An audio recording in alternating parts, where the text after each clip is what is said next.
This is packet number 22, problem number 2.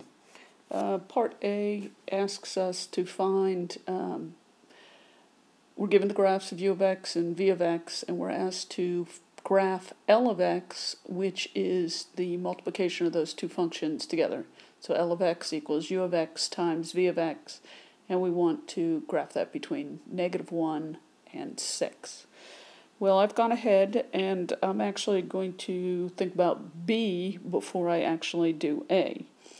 So I have established that u of x is just 2x. If you look at that slope, and it goes through 0, 0, so it would just be 2x.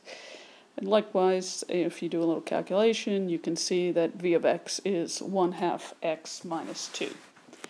And if L of x is the multiplication of the two,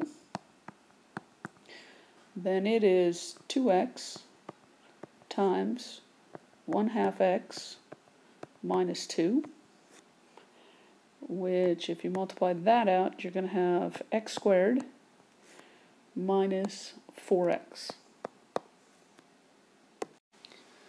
Given that L of x is equal to x squared minus 4x, I'm going to slide my paper up here.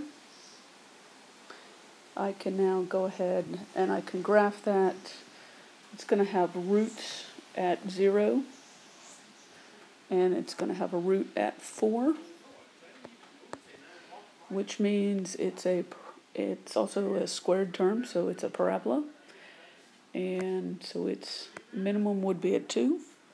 If you put in 2 into L of x, L of 2 is 4 minus 8, so -4, so it goes down to -4. Okay, I know what it looks like. I have a parabola, and I'm going like this.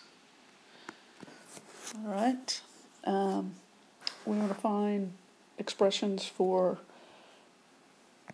du dx, dv dx, and dl dx. Okay, so we'll do those one at a time. I have u of x.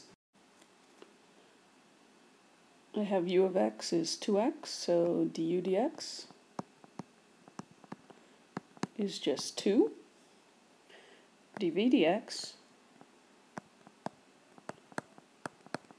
is just 1/2.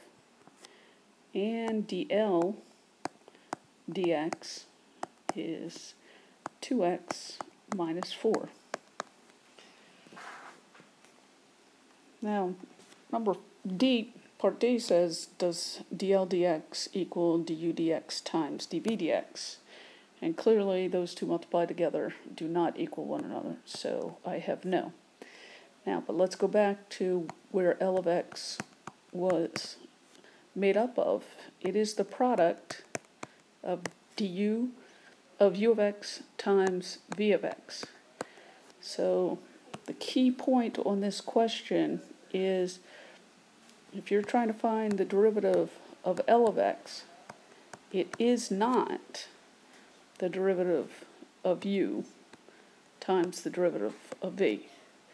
As you go through this package, you're going to find out what it is.